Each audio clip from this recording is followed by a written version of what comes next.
festivalcircuit.com and the director of the Austin Comedy Film Festival. We've got an event coming up, our final event of the year, Austin Comedy Film Festival Fall 2022 at the Austin Film Society Cinema. We're going to be screening all kinds of independent content to make you laugh. Everything from TV pilots to short comedy skits to mockumentary films, dark comedy, romantic comedy, horror comedy, sketch comedy, you name it. Mockumentaries, funny music videos, you name it. It's a great mix. It's going to be about a 6.5, 7-hour screening day. All the films are 30 minutes or less, and every one of these directors comes from all over the world. It'll be a very interesting time and a unique event to attend. We're sitting here with the crew from a film called Coffee Clip, and thanks for joining me, Monty, Vinny. How's it going, guys? What's up, man? Hey. Hey, thanks for having us. How's it going, Michael? Thanks for having us. Thank you. Coffee Clip is nominated for the Most Original Concept Award. We'll get into that because the Academy hasn't copied that award format from me just yet. But it's films like yours that come up with things, and just when you thought, we've screened, 500 films at this festival, over, since 2015. And it never ceases to amaze me, just the new and fresh ideas that people come up with. This definitely qualifies, and I'm not going to give away the punchline. Let me have one of you guys give me the synopsis. What is Coffee Clip about? Well, then, I shouldn't give away the punchline either, right? Coffee store owner gets a very sort of unexpected suggestion from two ladies about how he can boost some sales. And it involves the foam art that you get on your latte. And I don't want to say too much more. All right. Graham. You have set the stage well, my friend. Just the idea of original, that's the category it belongs in. I think that, me and Mont, we've been longtime collaborators, and we always wonder, how do you take a situation that's familiar upside down? And so that's kind of what we did, is really about taking what people think is going to be something that's familiar and then just flipping it around. Yeah, that's a good way to think about it going in. Well, you definitely accomplished that. And let's talk about that creatively, Vinny. You hear the parts. You've got you delivering a great performance in this. You've got awkward. You captured awkward. But I feel like this whole situation must have creatively come out of some kind of a personal experience or just something. How did this come about? You tell me, Vinny. How'd this start for you? I mean, I think me and Mott, we've always been awkward, I think of any comedy scene from when Barry comes outside and he's like, "Hey guys, big gulps," and they just outside the 7-Eleven, and I think it's just that awkwardness is something that we just love, because it's the truth is that no one really knows what's going on, and a truthfulness and nothing else can, in my opinion. For sure. Well, you definitely got that part. That's a good reference. Dumb and Dumber is full of those. Yeah. Full of those moments. So, Monty, when this concept, Monty, when you were dreaming this up, or at least on the team to say, okay, we're going to shoot this, what was going through your head? I mean, how did you just kind of know this is going to work? Well, we felt like it was going to work because the writing worked. You have that feeling when you do the writing, and then it has the right rhythm to it, and the people that are reading it are getting a good chuckle, and then getting some of their own ideas to throw on top of it, or maybe a wild line that you might use or something like that. Usually for us is the indication that it's where it needs to be.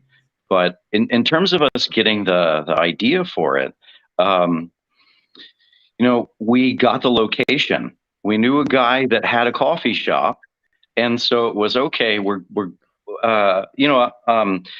With comedy and with writing and everything, you always have restrictions and goalposts and stuff. And one of them was it's gonna take place in a coffee shop. What is it going to be about? So we wrote like 4 or 5 different things, and then we sort of picked the best one, polished it up a little bit. And then, one of the goals is like just to get it done, work with the new camera, work with this space. And so we talked a lot about like, well, which one are we going to pick? But this is the one that made the cut. All right. Well, Yeah. Speaking of the location and limits and those type of things, we're going to switch to technical for a minute. Production-wise, what did you learn on this film? We could start with you. Go back to you, Vinny. What did you learn just getting this thing done from A to Z?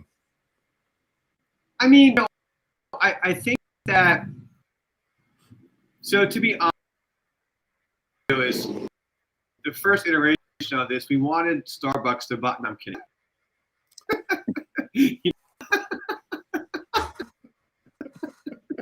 And what we did is a Starbucks and asked if they wanted to purchase our commercial.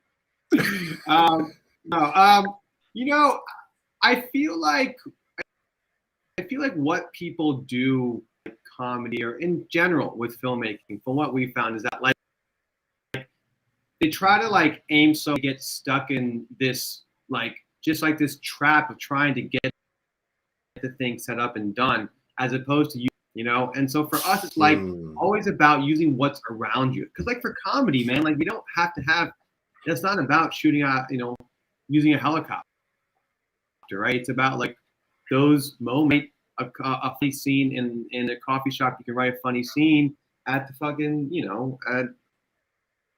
at the World Trade Center. It was about using what's around us, and then once we had the coffee shop, how do we get this thing shot in like 6 hours? Because that's all we had, And then based on that, Monty, he was really a actor's director. He really is about allowing the actors to find it, and he really kind of makes sure that the right thing. But then for that, he's really about the process of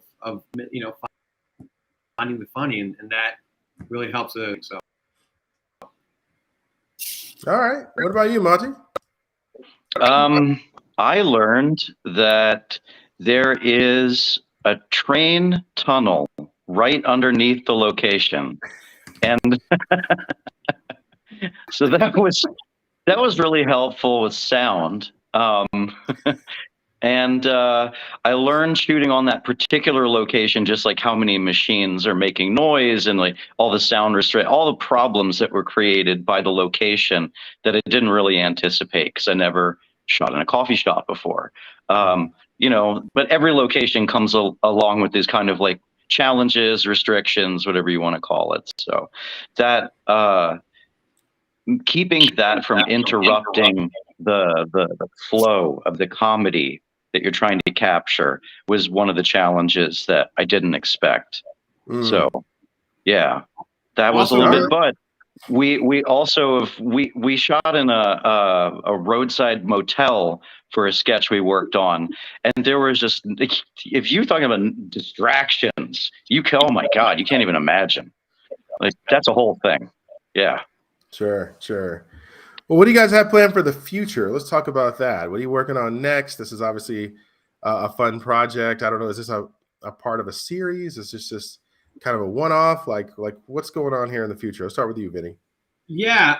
Well, we're developing a series, a comedic series, a chili score, and it's actually inspired by a real life event that happened in 2000 in New York. There was no more Indian green chilies. There was actually a chili ban implemented by the U.S. Republic, where all the Indian green chilies come from. So without Indian green chilies, you can't make Indian food. It's like making Italian food without garlic. It just doesn't work. So we needed to have Indian green chilies in New York. There was a ban on criminals come in, and they actually started to smuggle from the DR, because not all the Indian green chilies in the DR, but the U.S. put a ban on it. So a black market popped up for now, like Michelin-starred chefs making back alley deals with guys that have like eye patches on. We're selling them like chilies from an alleyway. So this is kind of like, and it actually really happened, which is the most amazing part. Like the actual chili prices went up by 25x during that time. And yeah, like you can read about it. As supply chain issues now are called in all different types of categories. Like the whole baby formula issue happened, right? And then there was in New York, there was a cream cheese scare recently. We're going nuts. You know what I mean? So it's yeah, the times, but that's the thing we're in development for right now. Interesting. Monty, are you on that project? What are you up to?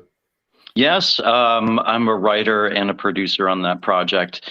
We've been shopping it a little bit, but mostly we've been trying to like work on the tone and figure out the space and finish up the pilot, that kind of thing. And I've been working on a couple of little sketches on the side because I like to keep my writing chops up. And we might see a couple of those getting filmed pretty soon too. And actually, I think Vinny's also trying to be modest, but we've been working on an idea that Vinny's had for a while that is about, it's called Holy Turban, and it's a feature about, based on like Vinny's experiences growing up as a kid in the American South, like wearing a turban and like what that was like. Wow. Yeah. Wow. All right. You guys are full of projects coming out.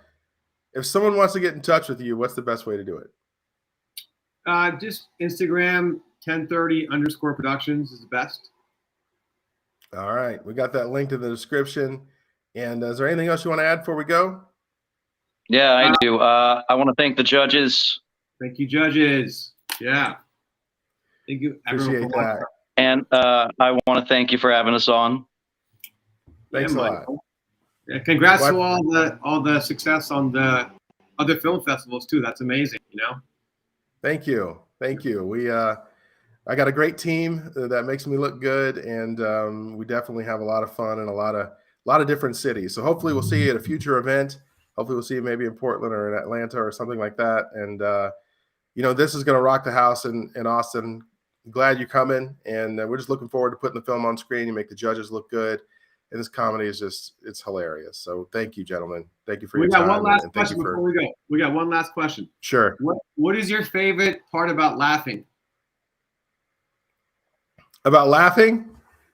Man, that's a good one. It's when you can do it with other people. I mean, that it's the community. Laughing is the involuntary impulse to something that comes together. Your mind assembles this awkward situation, this funny moment, and when you get it at the same time as someone else, that just creates a bond between people and just creates a feeling of euphoria that's contagious.